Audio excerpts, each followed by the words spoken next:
Okay, people, let me talk about Joe Judge and the New York Football Giants. The New York Football Giants are currently on a 2-game winning streak in 2020. They're 3-7 on the season, and they're only a couple of games back of the Philadelphia Eagles in the NFC East division standings. Now, are the Giants going to win the division? Probably not. I still think Philadelphia should be the favorite to win the division. They've got the best roster in the division. Even though Carson Wentz has struggled, I'd argue that when he's at his best, he's still the best quarterback in the NFC East. I think Doug Peterson is by far and away the best head coach in this division. And for what it's worth, the Giants, their roster is not quite good enough to probably be a playoff team this year. They're not quite on the level of the New Orleans Saints, the Green Bay Packers, the Tampa Bay Buccaneers, etc., etc. They're not the greatest team. But I think the Giants are moving in the right direction, slowly but surely. I think Joe Judge, the New York Football Giants rookie head coach, he has them moving in the right direction. I'm not going to say that I'm all in on Joe Judge, just because I'm always skeptical when it comes to new head coaches. I kind of want to see about 2 to 3 years of a head coach before I put the final judgment on them. You know, I'm a Green Bay Packers fan. I wasn't completely sold on Matt LaFleur, even though my team won 13 games last year. But I saw Matt LaFleur progress this year. I hopped on the bandwagon immediately, okay? So Joe Judge still has a lot to prove, but I think that Joe Judge, I think he's done a great job this year.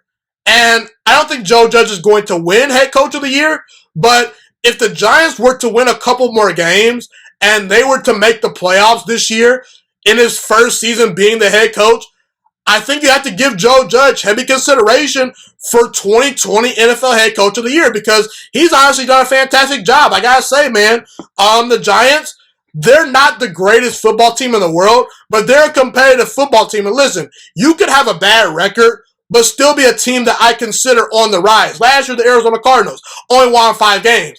I said, hey, the Cardinals may not be winning games, but they're a team that you should look out for. They're a team on the rise. I said the same thing about the Miami Dolphins. Both the Cardinals and the Dolphins very well could be playoff teams in 2020. So I gotta say, the Giants, they are a competitive football team, and they're a team that I actually enjoy watching. I cannot stand watching the Jets and the Jaguars. You want to know why? Because those football teams are bad and they're not very competitive. The Giants, they've been a competitive football team pretty much from start to finish in 2020.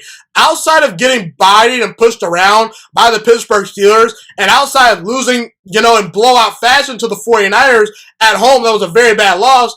Outside of those 2 losses, the Giants have been competitive in every single game that they played this year. That has a lot to do with their coaching staff, and that starts and finishes with Joe Judge, okay? And like I mentioned earlier, you can be a bad football team, but as long as you're making progress, I'm okay with that. Because right now, I look at the Jets, and I say, that's a dumpster fire. Their head coach has bailed on the team is not very good, they're not making progress, okay? And despite the Giants not being the most talented team in the entire world, the Giants have found ways to win football games and be competitive, and they still have a chance to win the NFC East division. Will it happen? Probably not, but I think Joe Judge has done a good job. And I always look at 6 traits when evaluating how good a head coach is. I look at, can that head coach provide a presence to that locker room? The players have bought into Joe Judge. He has a great presence about him. The players listen to Joe Judge. Is Joe Judge a great decision maker? Well, that's to be determined. I kind of want to, see how he evolves as a decision maker. Is Joe Judge organized? That's number 3. Are you organized? I think Joe Judge definitely is organized. Can you make adjustments? I think Joe Judge has made some adjustments fairly well week to week. Are you aware of your roster limitations? I think Joe Judge knows his roster very well. Joe Judge knows what his team can do, and he knows what his team can't do. And do you know X's and O's? I'm not sure that Joe Judge passes that test with flying colors, but that honestly doesn't matter, because Jason Garrett and Patrick Graham are the 2 coordinators on the Giants coaching staff. Patrick Graham is the defensive coordinator. Jason Garrett is the offensive coordinator, and they've had their bright moments this season, especially Patrick Graham. Patrick Graham has done a great job of improving this New York Football Giants defense. The James Bradbury signing was a very good signing. Dexter Lawrence, Leonard Williams, Tomlinson. The defensive tackles have played particularly well this year. Kyler Fackrell, he's been a solid addition to the team. We'll see if he gets a contract extension. Jabril Peppers, he's been playing very well. Blake Martinez, he's been a solid addition to the team. The Giants defense last year was 30th in points per game allowed. Do you know where they rank right now as I speak today in 2020? They rank 11th as far as points per game allowed. That's progress. Last year, the Giants had the 25th best total defense. This year, they're ranked 16th. You have to give Joe Judge a lot of credit for getting Patrick Graham in the building. You have to give Patrick Graham a lot of credit for helping this Giants defense progress, okay? So far, it looks like the Giants have an improving defense. It looks like they might have their head coach of the future. Now all we need to find out is if Daniel Jones deserves another year for the New York Football Giants. Should the Giants bail on Daniel Jones and draft Justin Fields or Trevor Lawrence? I think that question is still up in the air. Daniel Jones, the last 2 weeks, has looked very good. He's made tremendous progress, but I cannot disqualify the first 7 games of the season, the first 8 games of the season, pardon me, because the Giants are 3-7 right now.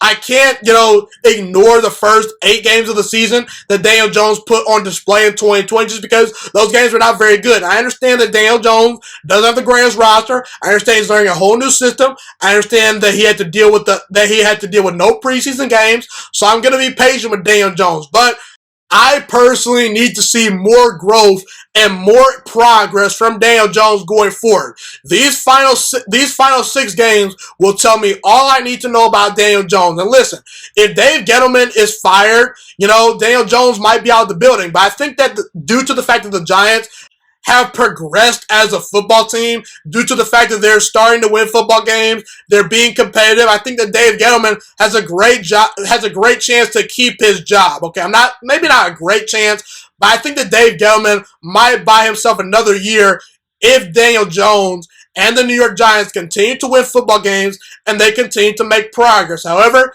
that is still to be determined. I'm always kind of a guy that likes to give a quarterback, 2 to 3 years to properly develop. But listen, man, if you have a chance to take a generational talent in Trevor Lawrence or Justin Fields, I think you need to do it just because there's so many good quarterbacks in the NFL right now. But I think that Daniel Jones, if he continues to be more consistent, if he continues to cut down the turnovers, I think you can win games in the National Football League with Daniel Jones, no doubt about it.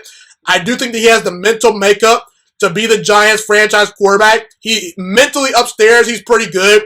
He's got the right temperament about him. He works hard.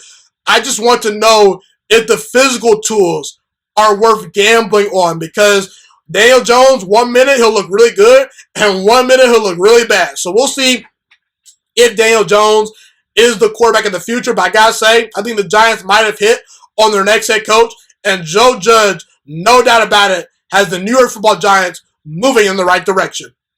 Thank you so much for watching this video today. Please also note that the Juice Alert Sports Podcast is not just a YouTube channel. It is available on all podcasting platforms, including Spotify, Google Podcasts, iTunes, and Apple Podcasts. Also, if you enjoyed this video, be sure to like, comment, subscribe, and share this content with all your friends. This podcast is my favorite thing in the entire world right now. It is my passion. And I want more people to listen to this podcast. I really want this podcast to grow. Also, a fun fact about me is that I want to go into the sports broadcasting and media world once I graduate from the University of Toledo, a college in Northern Ohio. I am looking to become one of the next great sports broadcasters and analysts out in the world. And I potentially would like to start my own network if this podcast really truly grows. Or if I fall short of that goal, I would love to work for a big-time network like ESPN or Fox Sports 1. I am open to all networks. So if you believe in my dreams and you see or hear my passion through the screen, be sure to tell all your friends about the Juice Alert Sports Podcast. Stay motivated, you guys. Have a God bless day, and I'm out.